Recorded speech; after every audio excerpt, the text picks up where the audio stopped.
میرے دوستوں انشاءاللہ العزیز زیادہ وقت نہیں، صرف 10 منٹ آپ کے لوں گا. بڑی محبت کے ساتھ سماعت فرمائیں کہ قرآن کتنی بڑی نعمت ہے اور جس پہ اتارا گیا وہ کتنی بڑی نعمت ہے. میرے دوستو یاد رہے کہ اللہ تبارک و تعالیٰ کے نبی صلی اللہ علیہ وسلم سب سے پہلے قرآن پاک میں سورت جو نازل ہوئی ہے، یعنی حضور علیہ السلام پر جو سب سے پہلی وحی تشریف لے کر لائے جبریل امین. جبریل امین نے سب سے پہلے آ کر نبی پاک علیہ السلام سے عرض کی اقرا. محبوب کریم حدیث پاک کے الفاظ ہیں کہ پڑھتے نہیں ہیں، خاموش ہیں. پھر جبریل امین نے کہا اپنی آپ کو قریب کیا نبی پاک علیہ السلام کو اور کہا بڑے پیارے انداز میں محبوب پڑھو اقرا. اب جب محبوب کریم صلی اللہ علیہ وسلم نے پڑھا نہیں، تیسری دفعہ جب دہرایا، اللہ تبارک و تعالیٰ نے محبوب کریم کو یہ شرف عطا فرمایا کہ جبریل امین تو اقرا پڑھا رہا تھا، محبوب کریم نے پوری آیت کریمہ پڑھ کر سنا دی. اور حیرت کن بات یہ ہے، رب کا فرمان آ گیا. کیا فرمان آیا کہ اے جبریل، میں نہیں چاہتا کہ میرے محبوب کا کوئی استاد بنے، لہذا میں ہی اسے پڑھاؤں گا، میں ہی اسے سکھاؤں گا. میرے دوستو کتنی بڑی سعادت والی بات کہ ہمیں نبی صلی اللہ علیہ وسلم میں ملا اور سب سے اعلیٰ نبی ملا. قرآن پاک بہت بڑی نعمت ہے. سنو حدیث پاک ہے، جو لوگ جن کے رزق میں برکت نہیں ہوتی ان کے لیے یہ حدیث پاک سنانے لگا ہوں. حضرت ابو ہریرہ رضی اللہ تعالیٰ عنہ آپ فرماتے ہیں کہ نبی پاک علیہ السلام نے ارشاد فرمایا، حضور نے فرمایا آپ حضور کی بارگاہ میں بیٹھے ہوئے، عرض کی یا رسول اللہ صلی اللہ علیہ وسلم روزگار میں برکت نہیں ہوتی. حضور نے فرمایا پریشان ہونے کی ضرورت نہیں ہے. حضور نے فرمایا کہ مغرب کی نماز کے بعد 27ویں پارے سورہ رحمان کے بعد ہے سورہ واقعہ. حضور علیہ السلام نے فرمایا کہ یہ سورہ واقعہ پڑھا کرو، اس کی برکت یہ ہوگی نہ تو تم کبھی روزی کے محتاج ہوگے نہ تمہاری اولاد کبھی محتاج ہوگی. سبحان اللہ. تو سورہ واقعہ یہ بڑی خاص سورت ہے.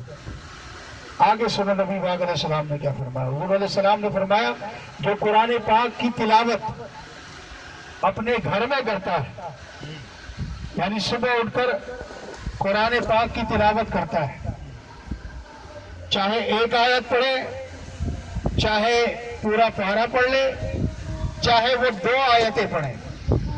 حضور نبی پاک علیہ السلام نے ارشاد فرمایا اللہ تبارک و تعالیٰ اس کے گھر پہ 70,000 فرشتہ بھیج دیتا ہے، اور وہ جب تلاوت کو مکمل کرتا ہے وہ اس کی بخشش اور مغفرت کی دعا کرتا رہتا ہے. تو یہ شرف ہے. یہی وجہ ہے کہ حضور علیہ السلام کے ایک صحابی ہیں، ان کے بارے میں نے پڑھا. انہوں نے نماز تہجد پڑھنے کے بعد، فجر کی نماز ادا کرنے کے بعد قرآن کی تلاوت کی. جب قرآن پاک کی تلاوت کی، تلاوت ختم ہوئی تو ان کا ایک ہی کمرہ تھا. توجہ سے سننے والی بات ہے، ان کا ایک ہی کمرہ تھا. اسی کمرے میں انہوں نے اپنا گھوڑا باندھا ہوا تھا، اسی میں تلاوت ہو رہی تھی، اسی میں اس کے اہل خانہ رہا کرتے تھے. روایت میں کہتے ہیں کہ جب تلاوت انہوں نے شروع کی تو گھوڑا جو ہے وہ اچھلنا شروع ہو گیا. وہ بڑے پریشان ہوئے، پتہ نہیں کیا ہو گیا گھوڑے کو. وہ جب گھوڑے کو دیکھنے کے لیے بھاگے تو دیکھا کہ آسمان سے خمخمے آ رہے ہیں جلتے ہوئے، کبھی جل رہے ہیں کبھی بجھ رہے ہیں. وہ بڑے حیران اور پریشان ہوئے. انہوں نے یہ معاملہ دیکھا اور پھر نبی پاک علیہ السلام کی بارگاہ میں تشریف لے گئے. عرض کی صحابی رسول صلی اللہ علیہ وسلم نے یا رسول اللہ صلی اللہ علیہ وسلم میں نے نماز تہجد پڑھی, تہجد کے بعد فجر کی نماز ادا کی, اس کے بعد قرآن پاک کی تلاوت کی. یا رسول اللہ صلی اللہ علیہ وسلم آسمان سے کمکمے جلتے ہوئے نظر آ رہے تھے. اللہ اکبر, حضور کا ارشاد سماعت فرمائے تلاوت پہ ایمان تازہ ہو جائے گا. حضور نے فرمایا اے میرے صحابی وہ کمکمے نہیں تھے, اللہ تبارک و تعالیٰ کے فرشتے تھے. اگر تو صبح تک تلاوت کرتا رہتا تو جتنے صحابی ہیں ان فرشتوں کی زیارت کر لیتے. یعنی پتہ چلا کہ قرآن کی تلاوت کرنے سے اللہ تبارک و تعالیٰ کے فرشتے تشریف لاتے ہیں. میرے بھائی, قرآن بہت بڑی نعمت ہے, اس کی عزت کرو, توقیر کرو. آج کل ہمارے ہاں یہ ہوتا ہے کہ شادی بیاہ میں لڑکی کے سر پر قرآن رکھ کر گزارتے بھی قرآن کا سایہ ہونا چاہیے. بھائی ایسی کوئی بھی روایت نہیں ملتی. ہم نے اپنے اساتذہ سے یہ بات پوچھی, بولا ایسا کچھ بھی نہیں ہے.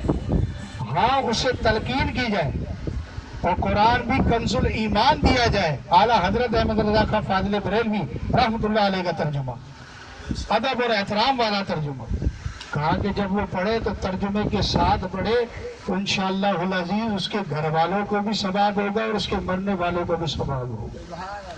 قرآن کتنی بڑی نعمت ہے. سنو آخری بات, قرآن پاک. میرے دوستو, بہت ہی اعلیٰ بزرگ ہوئے حضرت بایزید بستامی رحمۃ اللہ علیہ, سلسلہ عالیہ نقشبندیہ کے بزرگ.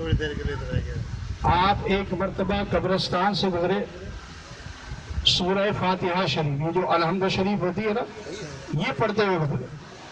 آپ نے اس سورہ فاتحہ کا تمام اہل القبور کو ثواب پیش کیا. رات آپ سوئے تو کیا دیکھتے ہیں کہ اس قبرستان سے مردے اٹھ اٹھ کر بھاگ رہے ہیں. آپ نے مردوں کو پکڑ کے پوچھنا کہ شروع کر دیا, بھائی خیریت تو ہے, کیا بات ہے, کیوں قبروں سے اٹھ کے بھاگے, کیا قیامت قائم ہو گئی؟ کہنے لگے نہیں. بولے کیا وجہ ہے؟ دیکھو وہ قبر والے بھی جانتے تھے کہ انہوں نے ایصال ثواب کیا. تو قبر والے بولے کہ رات جب تم گزرے تھے نا یہاں سے, تم نے ایک مرتبہ سورہ فاتحہ شریف پڑھی ہے, ہم جب سے وہ ثواب جو ہے تقسیم کر رہے ہیں وہ تقسیم ہونے کا نام ہی نہیں لے رہے. ایک سورہ فاتحہ کا ثواب اتنا ہے, اور جو پورا قرآن پاک پڑھتے ہوں گے سوچے کہ کتنا ثواب ملتا ہو. میں نے تو یہاں تک, یہاں رہ کے, کراچی میں رہ کے, فورسی میں رہ کے یہ بات سنی کہ کھٹی اسٹاف پہ ایک شخص کا انتقال ہوا, انصاری برادری کا. اس نے اپنی زندگی کے اندر 100 کلام مجید پڑھے تھے, اور ان سب کا ثواب اس نے اپنے جتنے بھی ادیب و قارئ ہیں انہیں بھی دیا, اور اس کے بعد اپنے آپ کو بھی ثواب کی تلقین فرمائی. میرے دوستو, یہ ہوتا ہے انتظام, کہ تاکہ کوئی چلا جائے تو پیچھے اگر کوئی دعائیں کرنے والا نہیں ہے تو کم سے کم ثواب تو لے کر جا رہا ہے, وہ انتظام کر کے جا رہا ہے. بولے بھائی ہم سفر پہ جاتے ہیں تو سارا انتظام کرتے ہیں یا نہیں؟ اب مثال ہے, بابا جی پاک پٹن شریف جاتے ہیں, ہر چیز ارے تمام کر کے جاتے ہیں, کپڑے بھی ہیں, ہر چیز, ہر سامان لے کر جاتے ہیں, تو تیاری ہے. اسی طرح سے موت کی بھی تیاری ہونی چاہیے. اللہ تعالیٰ عمل کی توفیق عطا فرمائے. آمین. وما علینا الا البلاغ المبین.